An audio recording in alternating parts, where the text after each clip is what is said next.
Hey everyone, this is Cindy Kennedy Gomez with Buzz 360, and we are here at the Egyptian Theater for The Curse of La Llorona. The red carpet's about to start, so let's take a look.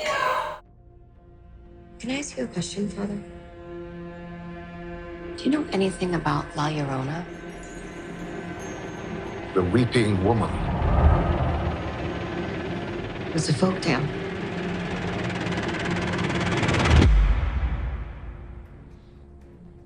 To some. Oh my God, it was so fun. It was so fun. I always knew who she was, and I always wanted to be in a scary movie. I love horror films. I love anything that has to deal with the supernatural or metaphysics, and I always wanted to be the scary element in a movie, and when this came up, it was just great. I just couldn't wait to do it. What did you channel to get into character? Like, how did you prepare? Well, I think just my own anger. Can I say that? Yeah. I guess my own anger, and I see her as a codependent woman who needs to be validated by a man, and when he takes his attention from her, she loses her mind to the point where this takes precedent over even her own children, and she commits the most heinous crime. When she realizes what she's done, it's like her mind unhinges. And she kills herself, and then this spirit is kind of in limbo. She's full of anger, full of sorrow, and just trying to remedy the situation, but she can't. And the kids, we just had a great time.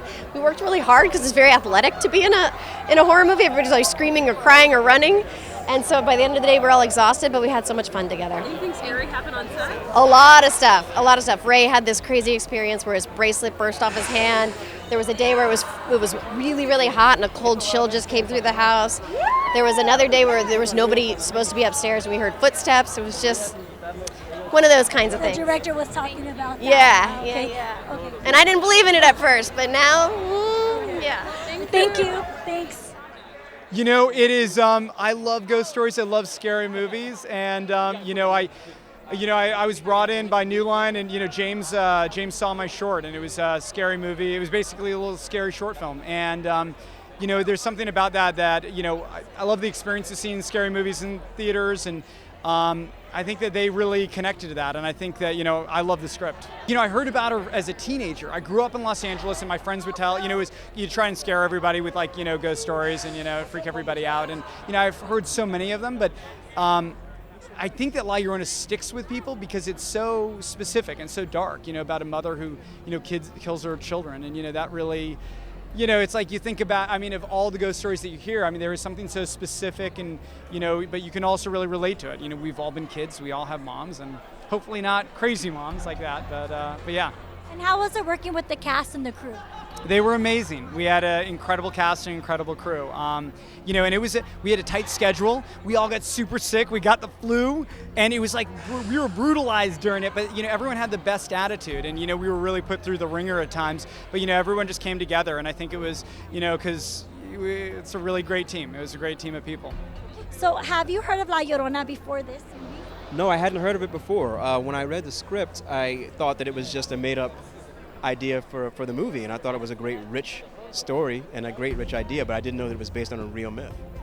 So how did you feel when you heard that it was an actual real myth? I was very excited because what I love about it is that it brings culture from outside of the United States to the United States in a way that is relatable to everybody here.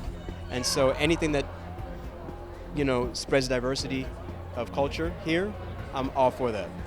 Okay, so tell us a little bit about the character that you played. I play Detective Cooper, and I'm a friend of the main family in the film. Before the film starts, their father dies, so they're a grieving family, and so I'm the one that kind of comes around and makes sure they're okay, checking on the widow, checking on the kids, and make sure they're all right.